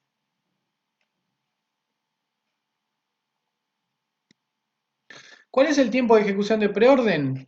Es orden n y el razonamiento para calcular el tiempo es exactamente el mismo que hicimos con el algoritmo recursivo de altura. Vamos a ver que los tiempos de ejecución de todos los recorridos tienen el mismo razonamiento. Un ejemplo que da el libro es imprimir un árbol en preorden, que es más o menos lo que hicimos nosotros en pseudocódigo. Entonces, el recorrido preorden de un libro a partir de su tabla de contenidos se examina el libro en forma secuencial y otra aplicación es retornar el listado preorden como un string. Entonces, el método se llama toString_preorder, recibe un árbol T, que es un tree de E, y una posición, donde la primera vez va a ser la raíz, que es una posición B de tipo position de E. Lo primero que hacemos es convertir el rótulo en string. Hacemos b.element.toString y lo almacenamos en S. Y después decimos, para cada uno de los hijos de B, como T, eso representado con t.children de B, los hijos son posiciones y las llamamos W, y este for each los va iterando. Entonces, para cada uno, lo que hacemos es le concatenamos al string, al final, un guión con la impresión en preorden de W. Y al final retornamos S. Entonces, por el mismo razonamiento que hicimos anteriormente, esto tiene orden n, asumiendo una visita de orden 1, o sea, estamos asumiendo que la concatenación de strings funciona en orden 1.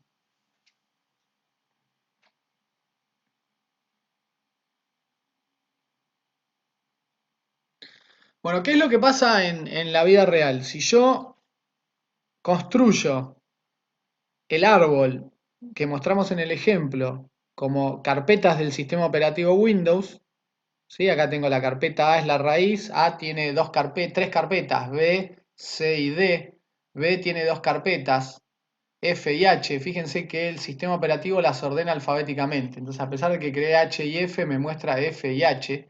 F no tiene subcarpetas, H tiene dos carpetas, acá eran H y G, acá aparecen como G y K, perdón, eran K y G, y acá aparecen como G y K, ordenadas alfabéticamente. C tiene una subcarpeta que es C, D tiene dos subcarpetas, L y Z, y L tiene una subcarpeta que es M y M tiene otra que es P.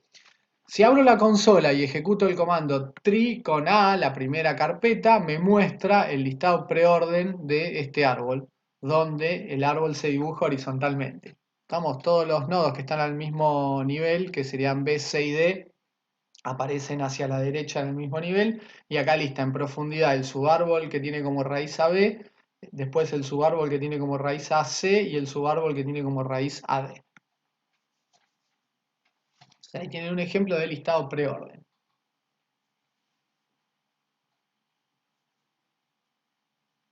Esto lo pueden probar en la casa ya.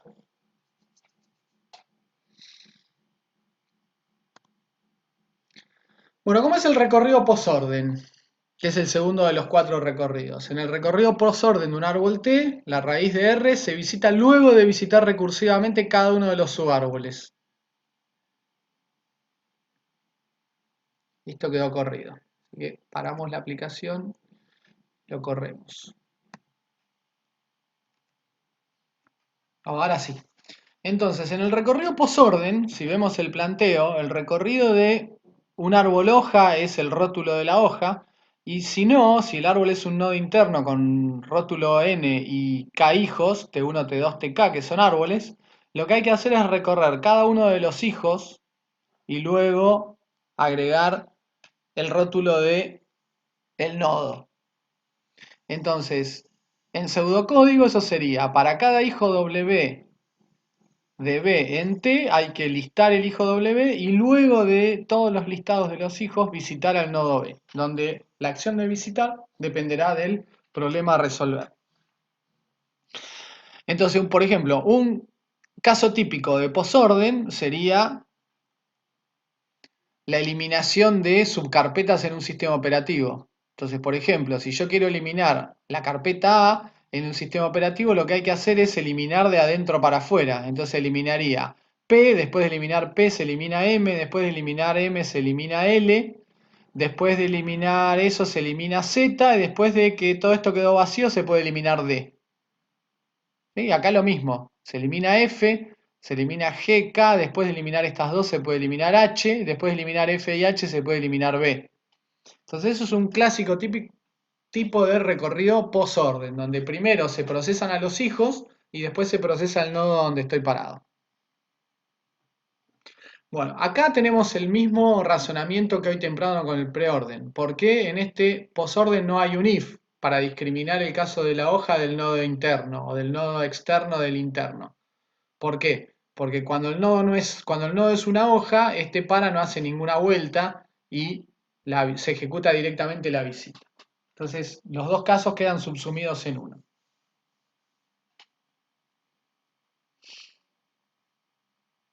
Lo cual no invalida que quieran hacer en alguna oportunidad un recorrido posorden o una estrategia posorden y tengan que poner un if. ¿Qué es lo que pasó? En el caso de la altura era un preorden, pero sin... No, en el caso de la altura, fíjense, ahora podemos volver, es una mezcla de posorden con preorden. Acá. ¿Por qué? Porque cuando es una hoja tenés un procesamiento discriminado y cuando no es una hoja tenés que hacer algo antes de empezar y tenés que hacer algo al terminar. Entonces esta es una combinación de los dos recorridos. Y además hay que hacer algo en el medio. O sea que este tiene de todo un poco. Es lo más general que pueden tener que hacer con un ataque de un problema en un árbol. Por eso es que está ejemplificado acá. Y ahora anda a encontrar la diapositiva. Creo que era el 81.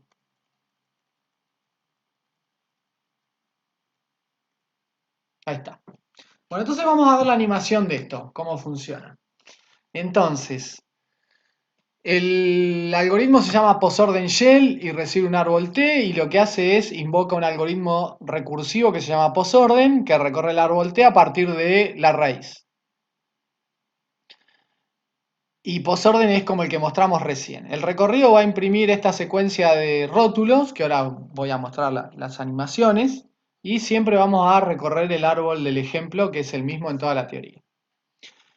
Y El tiempo va a ser de orden n para un árbol de n nodos, donde el razonamiento es exactamente el mismo que hicimos en los casos anteriores. Se pasa una vez por cada nodo, en cada nodo tengo que iterar sobre los hijos de ese nodo, entonces tengo n pasos constantes por pasar una vez por cada nodo, y en cada nodo tengo que recorrer los hijos, y la suma de los hijos daba n-1. Así que tengo n más n-1 da orden n. Bueno, entonces, lo que espero es esto.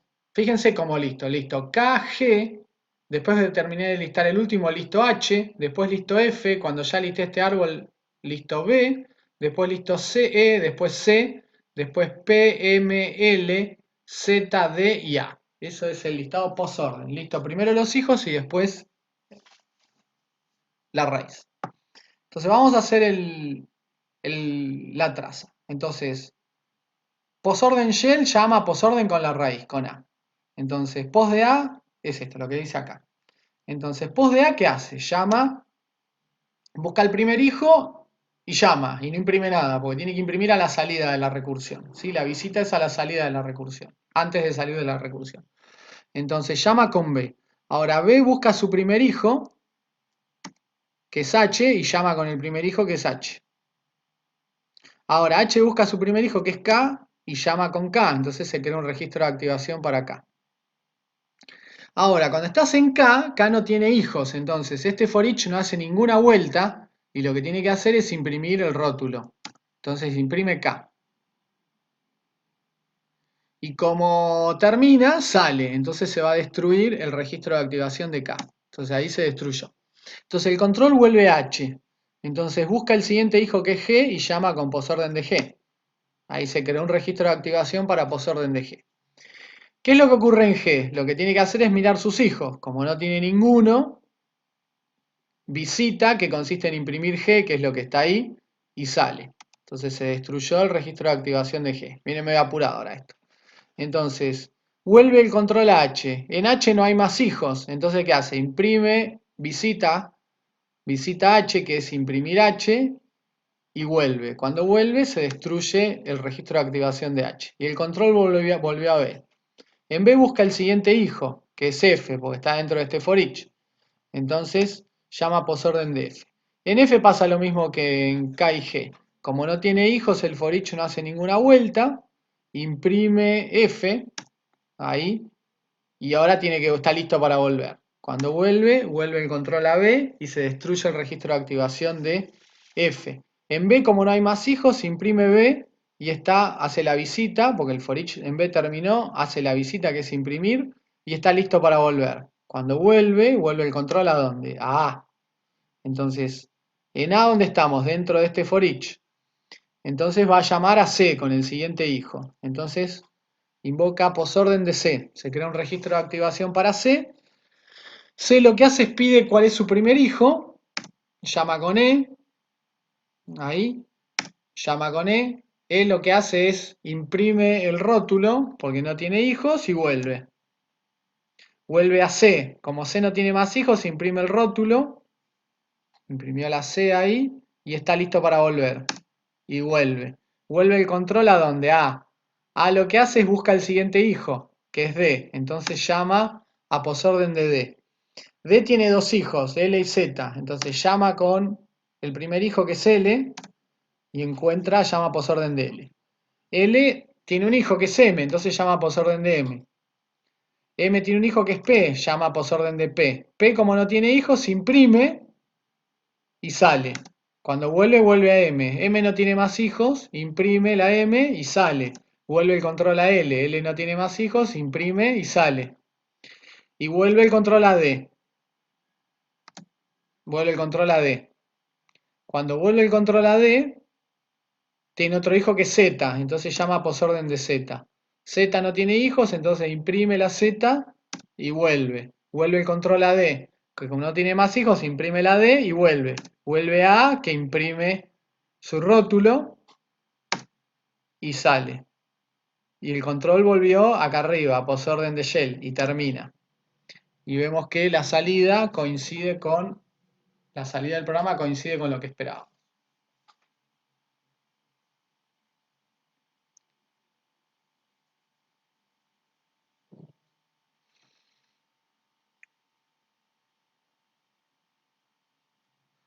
Bueno, este es el más difícil de ver ahora, el inorden, que se define para árboles generales por una cuestión de completitud, pero tiene más sentido para árboles binarios, que son los que vamos a ver en dos clases. Pero por ahora lo damos para darlos todos. Entonces, en el recorrido inorden simétrico de un árbol T con raíz R, primero se recorre recursivamente el primer hijo de R, o sea, se recorrería, para el árbol A se recorrería todo este árbol. Después se imprime el rótulo de A y después se recorren recursivamente el resto de los hijos. Entonces, fíjense cómo sería el planteo. El inorden de una hoja devuelve el rótulo de la hoja. Y el inorden de un nodo interno lo que hace es lista el primer hijo, que sería T1, imprime el rótulo de la raíz y después lista el resto de los hijos. ¿Qué es lo que tenemos acá? ¿Ven? Llamamos con inorden de t y t.root, inorden, este sería el shell, inorden de t y un nodo b, lo que hace es, si ves una hoja, la visita, que sería imprimir, y si no, lo que hace es pide el primer hijo, llama recursivamente a inorden con ese hijo, después visita la raíz, que es b, y después, mientras sigue habiendo hijos para ver, pide el siguiente hijo, que sería el hermano de W, y llama inorden con W. Y el recorrido es este. ¿Ven? Lo que hace es lista. Lista el primer hijo, que lista el primer hijo, que lista el primer hijo. Entonces imprime K. Sale, imprime H. Sale, imprime G. Vuelve. Entonces, como se listó el primer hijo de B, imprime el rótulo de B y llama a listar F, que como es una hoja se lista directamente. Vuelve. Y vuelve. Entonces, como ya listó el primer hijo de A, está listo para listar A. Lista A. Ustedes pueden ir mirando abajo lo que está escrito. Después, como ya listó el rótulo de A, llama a listar al segundo hijo. Entonces, C, como tiene un hijo, llama con E. E, como es una hoja, se lista. Imprime E. Cuando vuelve, se imprime C. Como no tiene más hijos, vuelve. Llama a D. Como D tiene un hijo, llama a L. Como L tiene un hijo, llama a M. Como M tiene un hijo, llama a P. P es una hoja, se imprime. Cuando vuelve a listar el primer hijo, imprime la M. Y vuelve a la L. L ya listó su primer hijo, imprime la L. Volvemos acá. Como D ya listó su primer hijo, imprime la D. Y llama Z. Como Z es una hoja, y se imprime. Y vuelve. Ahora vamos a ver eso en animación. Entonces, llamamos a inorder shell de T. Entonces, ese llama inorden de A. Entonces, se crea el registro de activación y el control pasa a. Como A no es hoja y el primer hijo de A es B, se llama inorden de B. Llamo inorden de B. Se crea un registro de activación y el control pasa a B. Como B no es una hoja y el primer hijo de B es H, se llama inorden de H. Creo un registro de activación para H. El control pasa a H. Como H no es hoja y el primer hijo de H es K, se llama inorden de K. Llamamos inorden de K. Y ahí creamos el registro de activación. ¿Qué es lo que pasa? Como K es hoja, se imprime K y sale. Entonces ahí vemos que imprimió la primera K. Entonces ahora cuando sale se destruye el registro de activación de K. Ahí salió. El control volvió a H. Entonces, ¿qué hace? Imprime H, porque fíjense, estamos acá. Llamó con el primer hijo y volvió a H. Y ahora tiene que listar el resto de los hermanos, que es uno solo, que es G. Entonces llama a inorden de G. Entonces se crea un registro de activación para inorden de G. Como G es una hoja, imprime G y sale. Vuelve a H. En H, como no tiene más hijos, sale. Se destruye el registro de activación para H. Termina el control en B. Entonces en B visita B, que es imprimir B, y llama con el resto de los hijos, que es F. Entonces llama inorden de F. Como F es una hoja, imprime el rótulo y vuelve. Acá medio que cambié la convención visual. Más o menos se entiende. Entonces, ¿qué es lo que pasa? B no tiene más hijos para explorar, entonces vuelve el control a A. Entonces ahora imprime A, porque ya visitó el primer hijo completo, y llama a C, que es el segundo hijo. Llama con inorden de C. En C pide el primer hijo, que C, llama con inorden de E. Como es una hoja, imprime la E y sale. Cuando se me coló uno ahí, no. Bueno, el control está en C. Se imprime la C y como no tiene más hijos, sale. Y vuelve el control en orden de A. Entonces, en inorden de A, explora el siguiente hijo que es D. Entonces llama inorden de D. Se crea un registro de activación para D. Como D tiene un hijo que se llama L, llama inorden de L. L tiene un hijo que es M, llama inorden de M. M tiene un hijo que es P, llama inorden de P. ¿Qué es lo que hace P? P es una hoja, entonces dice yo me imprimo y salgo. Y volvió el control a M. M, ¿qué hace? Ya listé mi primer hijo, entonces ¿qué hago? Imprimo M y pido mi siguiente hijo. Como no tengo más, vuelvo. Y en L pasa lo mismo.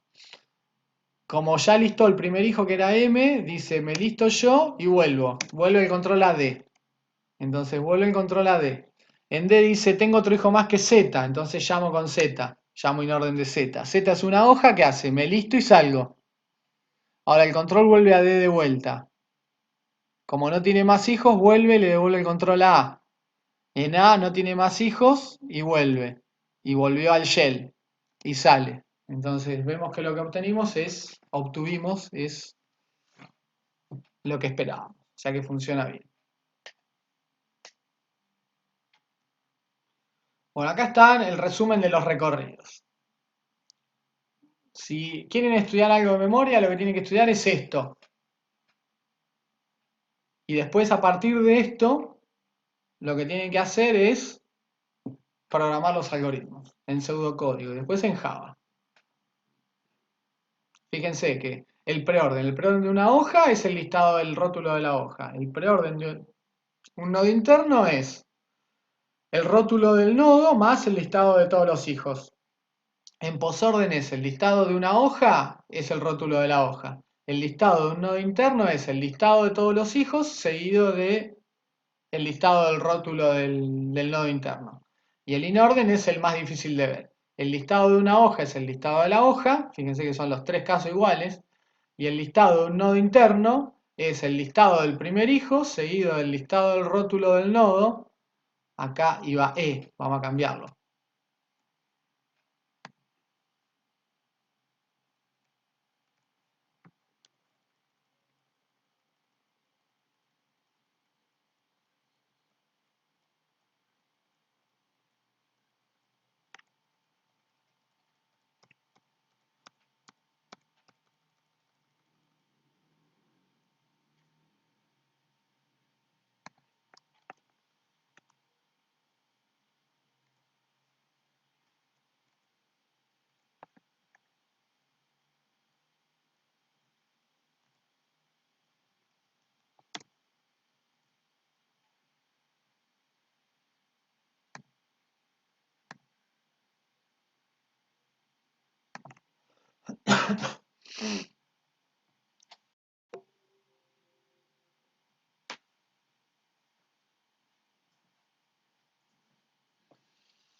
Ahí está cambiado. Entonces, el listado en orden de una hoja es el listado de la hoja y el listado en orden de un nodo con rótulo e hijos T1, T2, Tk es el listado de T1 seguido del rótulo del nodo que es E seguido del listado de el resto de los hijos. Bueno, y queda el último recorrido que vamos a ver dos versiones, que es el recorrido por niveles, que en inglés se llama level numbering. Y un nivel está dado por todos los nodos que tienen la misma profundidad. O sea, acuérdense que la profundidad era el largo del camino de la raíz al nodo. Entonces, ¿cuáles son los niveles del árbol? Vamos a agregar otra cosa acá.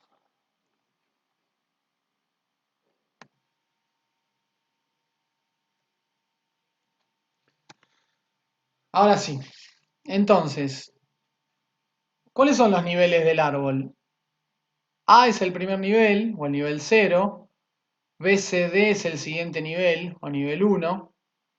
H, F, E, L, Z es el nivel 2. K, G, M es el nivel 3. Y P es el nivel 4. ¿Sí? Entonces, todos los nodos que están al mismo nivel están todos a la misma distancia de la raíz, o a la misma profundidad. Bueno, al vecino se le ocurrió taladrar. Esperen que me voy a cambiar de lugar.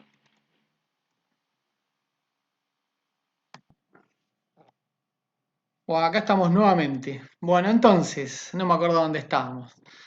Bueno, entonces el listado por niveles lista los nodos con profundidad P antes de listar los nodos con profundidad P más 1. Entonces, dado el árbol del ejemplo, el listado que queremos obtener es este. Obtener A, un enter, B, C, D, un enter, H, F, L, Z, un enter o un fin de línea, K, G, M, un enter, P y un enter. Entonces, vamos a ver dos acercamientos. En el primero solamente vamos a generar el listado A, B, C, D, H, F, L, Z, K, G, M, P, o sea, A, B, C, D, H, F, E, L, Z, K, G, M, P, sin los enters, y después vamos a discutir cómo es el problema de agregar los enters. Entonces, el algoritmo por niveles nos da un poco de respiro, no es recursivo, utiliza una cola, ¿sí? Y es, a priori parece mucho más sencillo de ver. De hecho lo es. Entonces, ¿cómo es el algoritmo por niveles el listado por niveles de un árbol T? Lo primero que hacemos es crear una cola, que va a ser una cola de posiciones. Acá es pseudocódigo. Entonces vamos a encolar la raíz del árbol.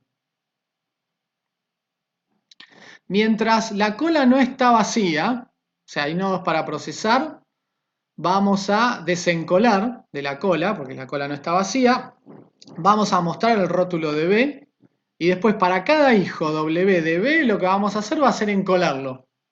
Nada más, es así de sencillo. Y esto vamos a mostrar la traza que genera el listado A, B, C, D, A, B, C, D, E, A, B, C, D, H, F, E, L, Z, K, G, M, P. Y el tiempo de ejecución va a ser orden n. Ahora después vamos a ver si está la demostración y si no la agrego. Porque esta es igual que las otras, pero es mucho más fácil de ver la demostración que es orden n. Entonces, acá tenemos el algoritmo que mostré recién. Lo que hace es crear una cola vacía. Entonces cola es vacío. En cola A, que es la raíz, entonces cola queda con el nodo A. Entra al while porque la cola no está vacía, desencola A y lo almacena en B, entonces B vale A. La cola quedó vacía, entonces cola está vacía. Imprime B igual a A, entonces la salida es A. Y encola los hijos de A, entonces la cola queda BCD. Entonces, ¿en qué habíamos quedado? Que la salida era A y la cola era BCD. Entonces vuelve acá arriba y dice la cola no está vacía, entonces entra al while, desencola, entonces B corta es B larga, en la cola quedó C y D, muestra B, entonces salida es a B, encola a los hijos de B en la cola, entonces estaban C y D y ahora agrega H y F, Entonces, ¿ven cómo quedan? Quedan C y D para procesar y después quedan H y F en la cola. Entonces, como la cola no está vacía, va de vuelta al while y entra, desencola la C. Entonces, en B queda C y la cola queda DHF. Muestra la C, entonces en la salida queda ABC. Y en cola los hijos de C, que son E. Entonces, en la cola queda DH, F y E. Entonces vuelve de vuelta arriba, que está en la siguiente diapositiva. En la salida teníamos ABC y en la cola teníamos DHFE. Como la cola no está vacía, va a entrar al while, desencola, entonces se queda con la D en el vértice B y en la cola quedan H, F y E. Muestra D, entonces en la salida queda A, B, C, D. En cola los hijos de D, que son L y Z, entonces en la cola quedan H, F, L y Z. Como la cola no está vacía, va de vuelta al while y entra. Desencola y saca el H.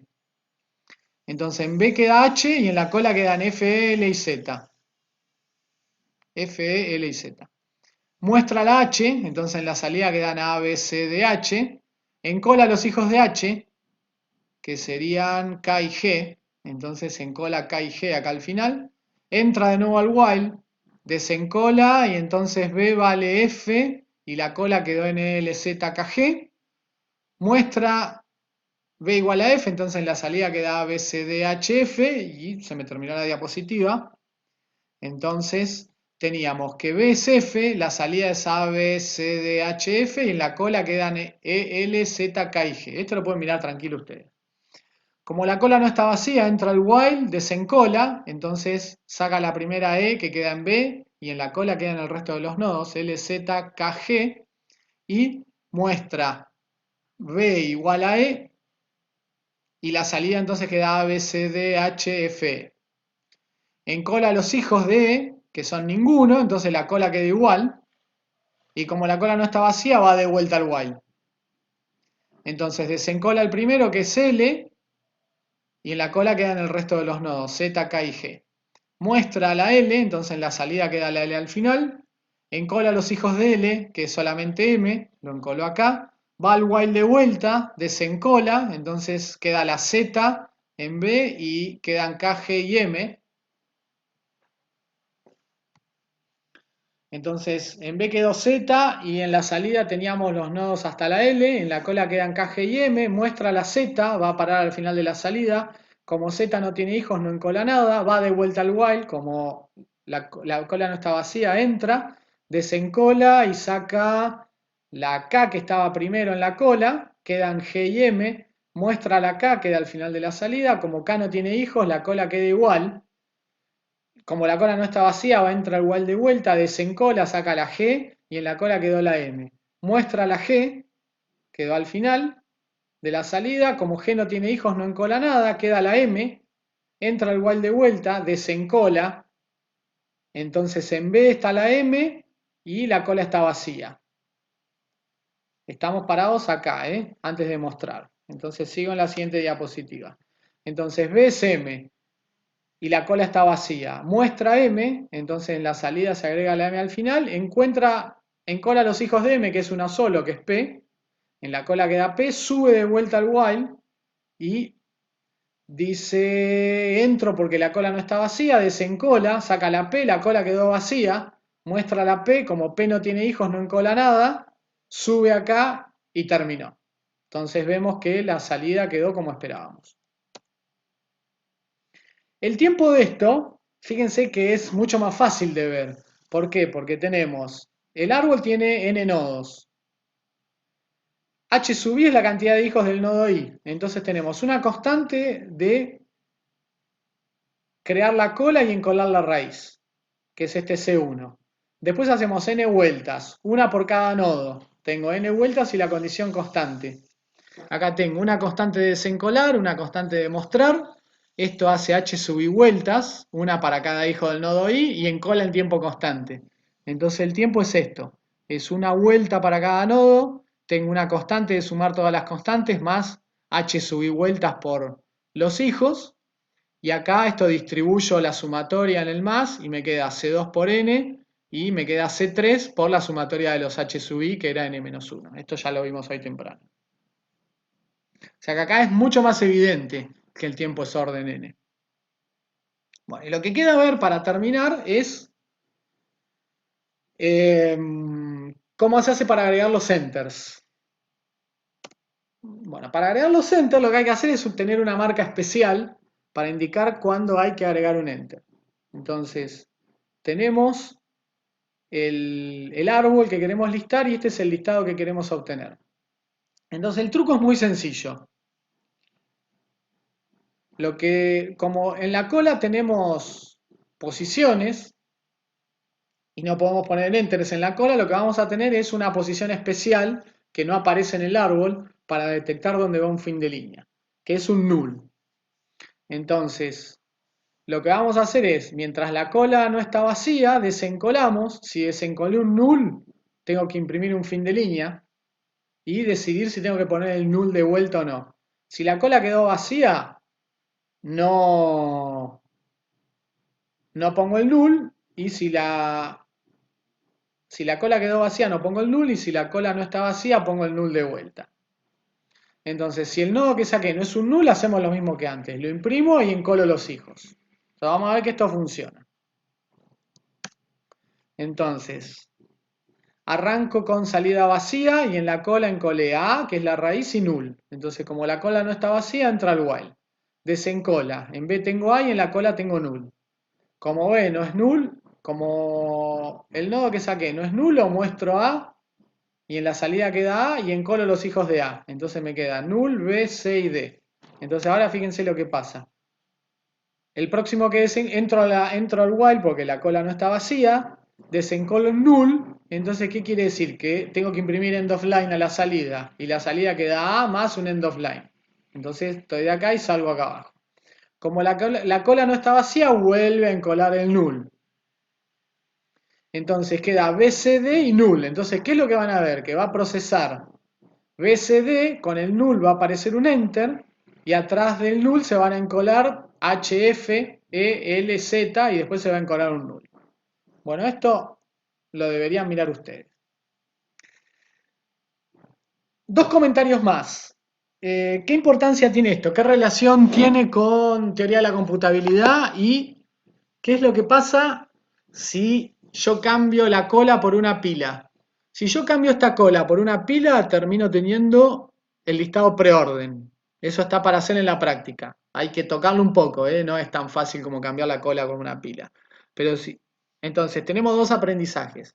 El primero es que si el lenguaje no soporta recursión, que hoy ya es raro que un lenguaje no soporte recursión, pero si estoy con ensamblador, por ejemplo, me va a costar mucho simular la recursión, entonces es más fácil no usar recursión. Entonces, si estoy trabajando en ensamblador, en lenguaje ensamblador, puedo cambiar la cola por una pila y puedo implementar los otros tres listados.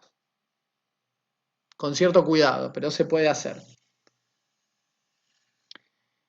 Y después, ¿qué relación tiene esto con teoría de la computabilidad? Ustedes, no sé, creo que van a ver la máquina de Turing no determinista y les dijeron que tiene el mismo poder que la máquina de Turing. La no determinista tiene el mismo poder que la determinista. Entonces, la no determinista, ¿qué hacía? Fabricaba. La determinista hace un solo camino acá, saltando por estados. La no determinista, en cada punto, es como que explota y genera máquinas de Turing nuevas. Entonces, lo que hace es genera un árbol de computaciones. Bueno, ¿qué es lo que pasa? Con este algoritmo se puede simular una máquina de Turing no determinista mediante se puede simular una no determinista mediante una determinista. ¿Estamos? Eso lo van a ver en la otra materia. Pero esta es la relación de las dos materias. Si la máquina de Turing no determinista hiciera un recorrido en profundidad, si yo me meto por una rama que es infinita, porque la máquina esa lupea, me quedo recorriendo una rama del árbol para siempre. Y la máquina de Turing no determinista no termina, a pesar de que debería terminar. En cambio, haciendo el recorrido por niveles, es mucho más pesado, pero es una computadora, así que mucho no le importa.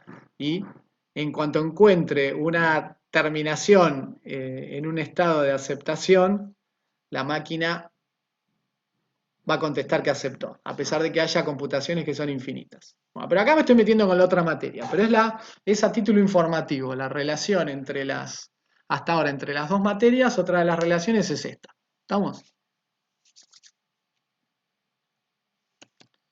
Bueno, gente, esto está para leer en el capítulo 7 del libro.